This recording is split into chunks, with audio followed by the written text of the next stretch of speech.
All right, hello and welcome to Double Play Sports. I'm James alongside Pat. Today we're here with former Pirates shortstop Jack Wilson. Jack, how you doing today? I'm doing good, guys. How are you? Good, good. So first question I have for you is you grew up in California, which is arguably the most competitive state for baseball. Who was a mentor who helped you develop at a young age? Definitely my dad. My dad and my older brother. My older brother was a big baseball guy. I actually wasn't a baseball player very much when I was growing up. I just played like little league and all stars and stuff like that. But I was primarily a soccer player. So we when I was growing up, we didn't have baseball year round, even though we had the weather to do it. But no one really did it. Everybody kind of played all the other sports. But soccer was year round. So there were times where I missed baseball games because I was playing competitive like club soccer. So we had a really good team. We were one of the highest ranked teams in California. So we were always playing in like these really big tournaments and stuff like that. But my brother was the baseball guy. He ended up going and playing at Arkansas in the SEC. Ended up playing 10 years professionally in some independent ball, but he was played a couple seasons with the Padres in the minor leagues, and then actually got to play in Altoona in one of his last years in Double A. So really looked up. My brother always, when you're the younger brother, you're weaker, you're smaller, and then we would compete against each other and play like stick ball with like a tennis ball and a broomstick, and we each had our own broomsticks and we tape it up like they were our bats, and we would play. So when you're trying to compete with your older brother, it's almost like you're always playing it. You're always playing up. So you always had to try to best the big brother. So that really helped me out a lot. My dad was always my coach and taught me how to play the right way and stuff like that, and how to hustle and do all that stuff. So those were probably definitely my two biggest impacts as far as baseball is concerned. So after high school, you attended junior college at Oxnard. What was that experience like for you? It was good. I think, at the time I was pretty small. I wasn't very big. I wasn't very physical.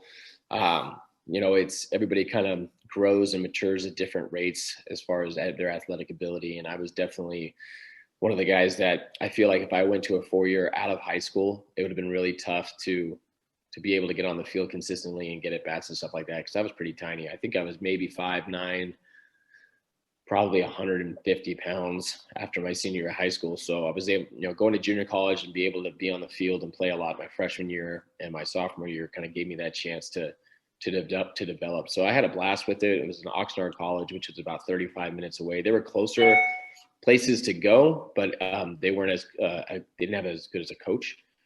So I went to where the coaching was, who was really set on getting players to the next level after junior college, which was moving on to a 4 year after a couple of years. So that was my focus, and I loved it. I was going to go to Texas Tech. That was the plan. After my 2 years, I was signed to go there, and then end up getting drafted by the Cardinals. So, but it was awesome. I loved playing there, and it was a great 2 years. Yeah. So like you said, in 1998, you were drafted in the ninth round by the St. Louis Cardinals. There are not a ton of ninth rounders who get to play in the majors. So how did you approach being picked in the ninth round?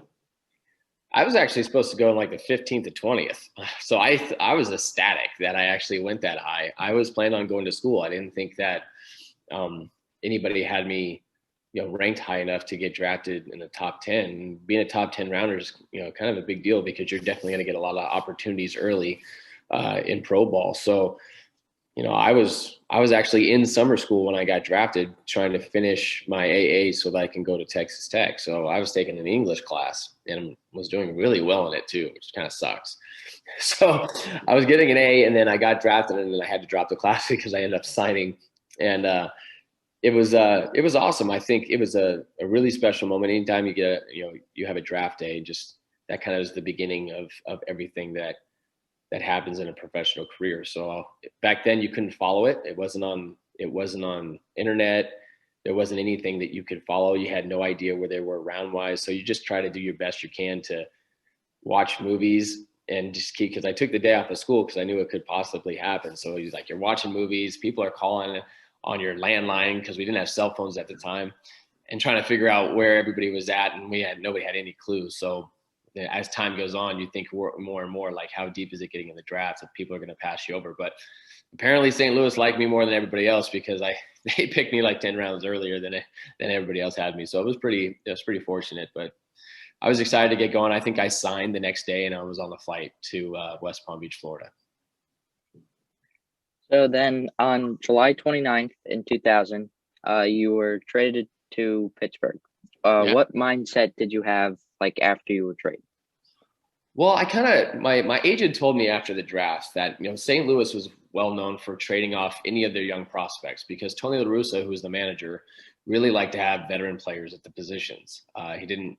The ongoing joke is there's only two rookies that Tony ever liked, and that was Albert Pujols and Mark McGwire. So I think everybody would like them. But if you look at his teams, they're always, especially in St. Louis, were very, very, there's veterans at every position. So when I was coming up, they had Fernando Vina at second, and they had Edgar Renteria at short, and they were both locked up long term. And we had 5 top 100 prospects were shortstops in the St. Louis Cardinal system. So so I'm looking at it, I'm like, wow, they have a lot of good shortstops. And my agent actually told me, he's like, don't worry about it.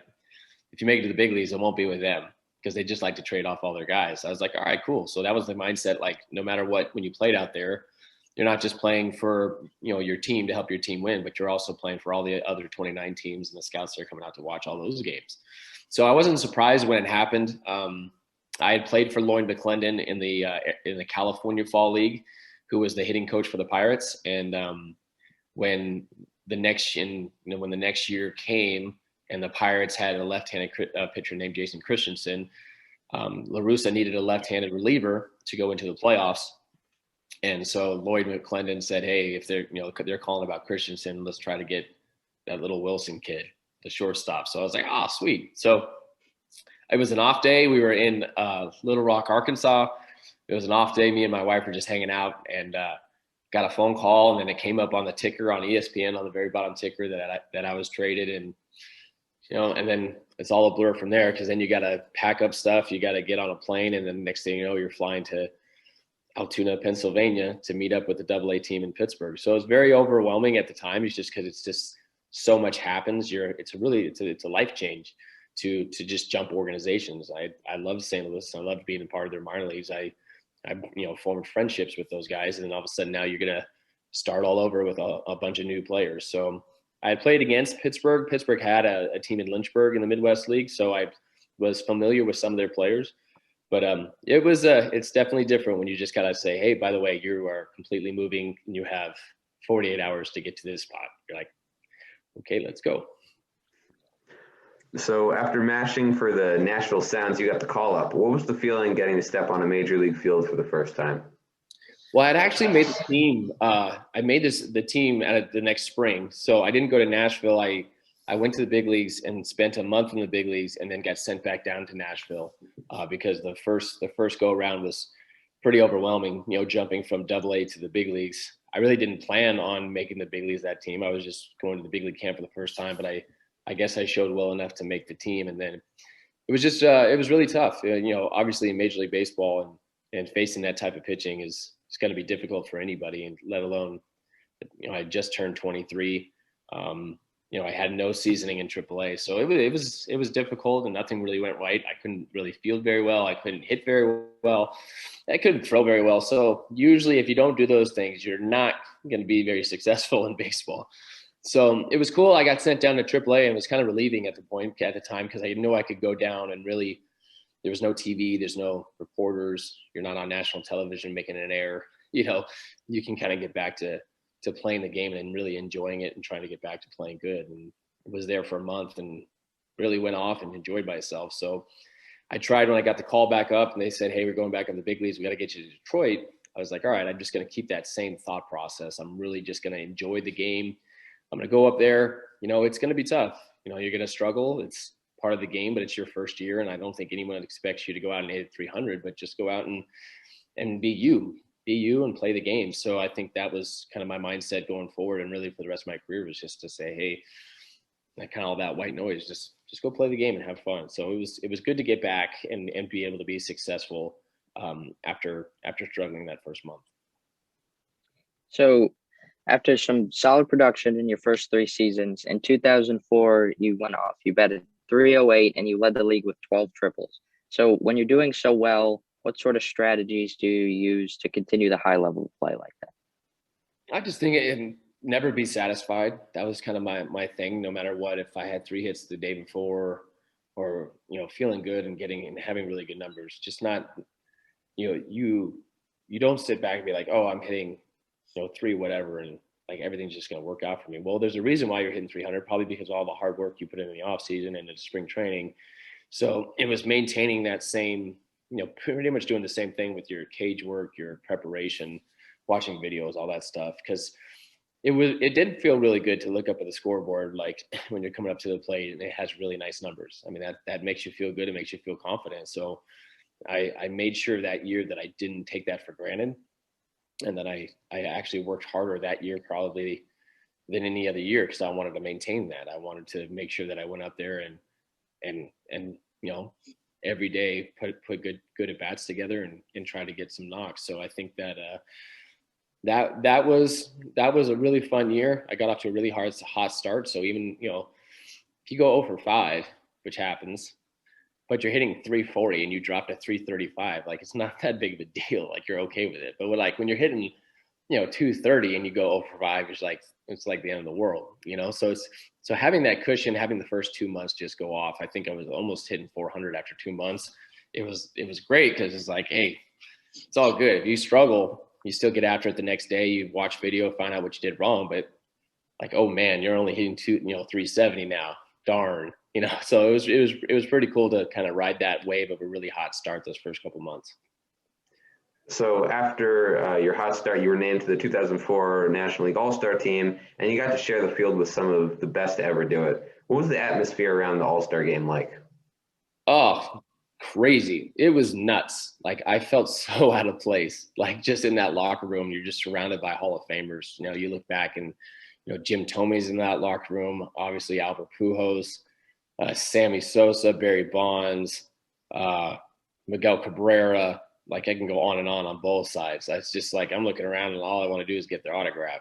Like to me, it's like, I was just a big kid and it was just so fast. It was so fast. It was so fast moving. It's hard to enjoy because you do so much in an All-Star weekend. It's not just about playing the game or going to home run derby. Like you're doing interviews all 3 days. You're signing thousands of items because they have their All-Star team things that we sign, hundreds and hundreds and hundreds of baseballs and bats and all this stuff. So it was a little overwhelming, but it was awesome. It was great to be there. And but then you got to play the game. And I think the game was the easiest part in the sense where it's just like, oh, this is really cool. Like I get to play in the All-Star game and didn't get any hits. I smoked the first one right at Carl Crawford, which I was pretty bummed. And then I had to face Mariano Rivera for the second at bat, which really sucks. So it was like the 7th inning. I'm like, Mariano, why are you pitching right now? Like you're the 9th inning guy. Let's just take the day off, go back to the bullpen. But he came out. I'm like, and they played his music and everything. I'm like, this is not fair. So I popped up to second base, but I ran it out really well. I did have really good out of the box on that pop up. So I take pride in that. So as that 2004 season went along, you earned yourself a Silver Slugger. But one part of your game that you never earned an award for was your defense.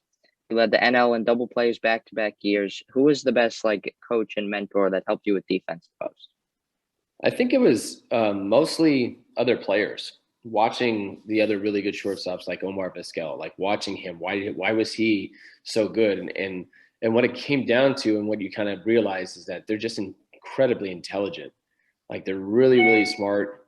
They get really good jumps because they're anticipating, because this guy's throwing this pitch in this location and this hitter usually does this and this and on this pitch.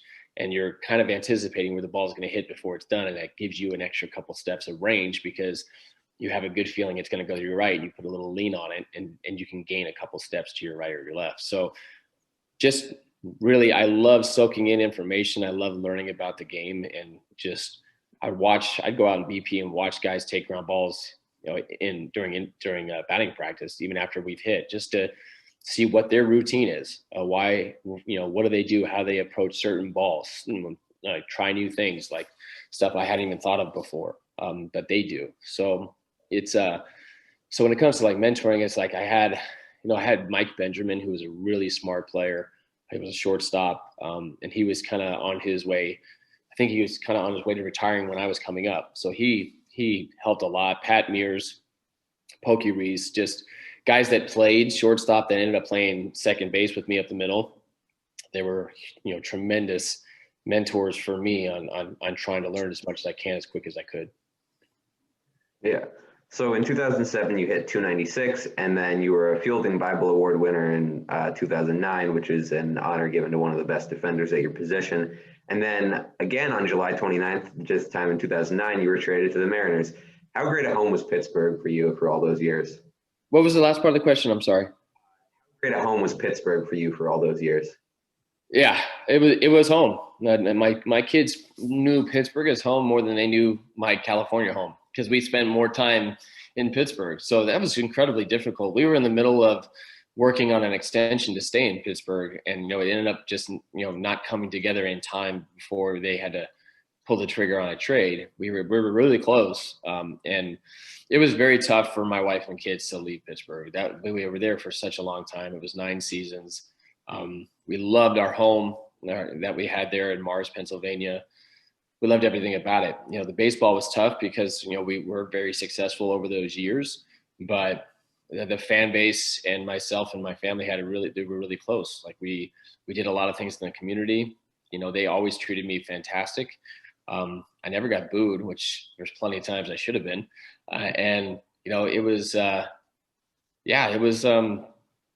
It was very tough, and moving to a completely different place that we've never been to, it's one of those things. So it's we never really felt like when we went to Seattle and then other places, we never felt like it was the same as Pittsburgh.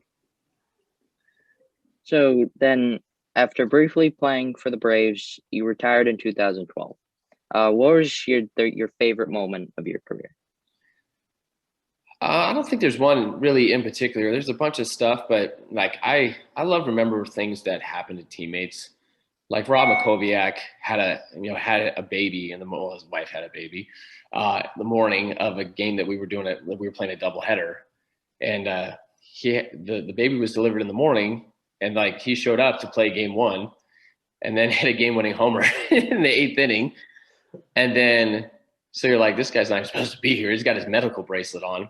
And then he ends up hitting the game-tying homer in game 2 in the 9th inning. You're like, this is the coolest thing ever. This is you can't write this. And this kid's birthday is forever going to be remembered in Pittsburgh history as the Rob Makoviak had a baby and hit 2 bombs in 2 separate games that were meaningful. It was amazing. And watching Freddie Sanchez win a batting title at home on the last day against Miguel Cabrera.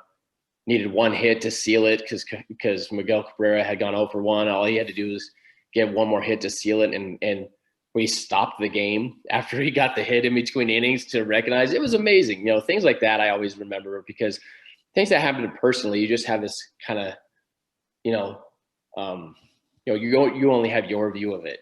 So I think that when I see other people succeed, it's kind of more fun for me to watch guys really go out and do something special and be a part of that and see it on that side.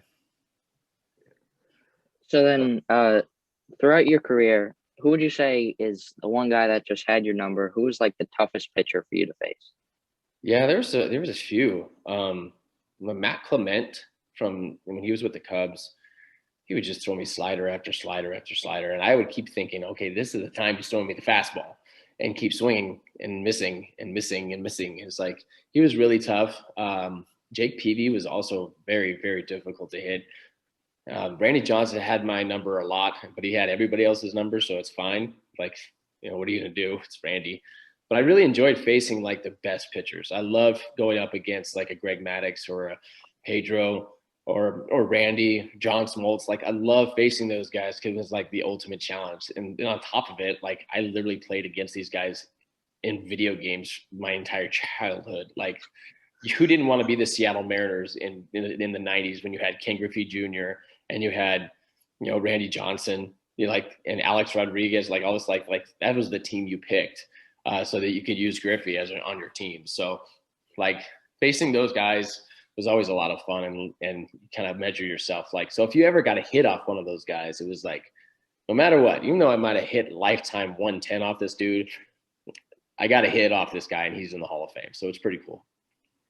So in today's day, you coach your son, or after retiring, you coached your son Jacob, and now he's playing D1 baseball at Grand Canyon University. What's the best piece of advice you can give your son and also other young players? There comes a time where, especially my son right now, he's a starting freshman on a D1 team, and they just got finished with Missouri, which is an SEC team. They're playing Oregon State right now. They play Oklahoma State next week. And it's like, that's a tough way to start your college career. And I just said, you got to embrace the struggle. And what that means is you got to learn that, like, not everything is going to work out your way right away. Like, most of the best things in life take time. So I think that people need to understand, like, sometimes when you struggle, it's a good thing as long as you learn from it. So there's a lot of really good lessons in bad at bats or facing pitchers that throw you a certain way, or they have some sort of, pattern on how they throw you to get you out, and understand that you have to make adjustments to that. And I think that's just really important to take these times where you feel down, you're struggling, or whatever it may be, and use that to use your past to benefit your future. So in this game, you're always going to have those gaps of time where things don't work out. You're also going to have really good gaps of time that things do work out. So they're both hand in hand. They're both part of the game, and you got to embrace both of them, at the same level. Really enjoy the time where if the thing looks like a beach ball and you just, everything you swing at, you hit hard. You love that time, but you also, you have to embrace the time where it doesn't go well, so that you can learn from it to make it so it does look a beach ball sometimes. Well, thank you so much for doing this, Jack, and thank you everyone for watching, and we'll see you next week. Sounds good. Thanks, guys.